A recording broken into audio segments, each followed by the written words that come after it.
और महाराज लेकिन जब उन्होंने फूल समझ के उठा लिया तो गुरु धनवंतन को पता चला है, तो वो जिंदा करने के लिए चले। और महाराज तक्षक को पता चला है, जब तक्षक को पता चला कि गुरु धर्मांतर तो जिंदा कर सकते हैं महाराज, तो रास्ते में ही मिल गए। कहने लगे कहां जा रहे हो? कहने लगे परीक्षित को जिंदा करने।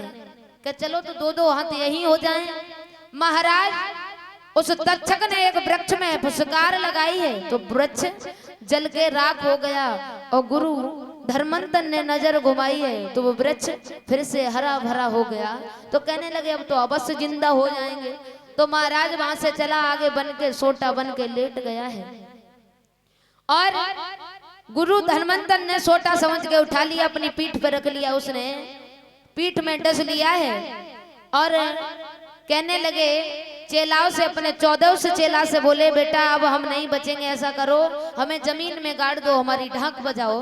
3 महीना तक महाराज जब चेलाओं ने ढाक बजाई है तो तक्षक फिर आ गया और कहने लगा अरे मूर्खो, जिस गुरु ने तुम्हें शिक्षा दी उसी को तुमने जमीन में गाड़ दिया। उन्होंने फिर उखाड़ लिया। कहने लगे पागल, तुमने हमें उखाड़ लिया, अब हम जिंदा नहीं रहेंगे, अब नहीं बचेंगे। ऐसा करो हमारे मांस को छोटे छोटे टुकड़ों में करके हंडियों में बनाकर खा जाओ। महाराज यही किया है गुरु के कहने पर। लेकिन तब खाना चाहा तो महाराज तब तक तक्षक फिर आ गया, एक सीख बोर कर खा पाया। कहने लगे जिस गुरु ने तुम्हें शिक्षा दी आज उसी को काट के खा रहे हो। महाराज उसने गंगा जी में सबको हंडियों को फेंकवा दिया। एक गंगानिया नाम की धोबी एक हंडी को ले गई है। महाराज वही जादू आजकल बंगाल में है, हमारे तुम्हारे यहाँ नहीं है। और चला है तो तक्षक रास्ते में लेट गया फूल बनके।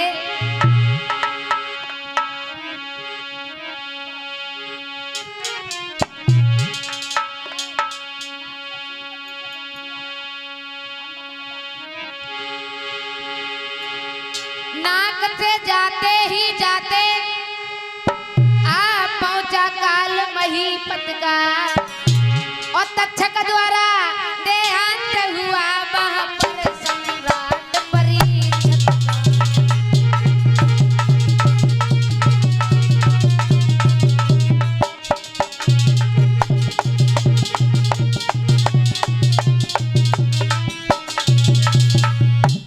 महाराज।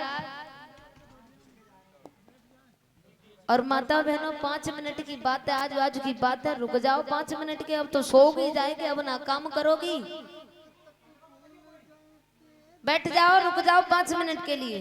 कोई बात ना, रात के बाद कल कोई केवे ना आवे, तुम कथा सुनबे आ। हाँ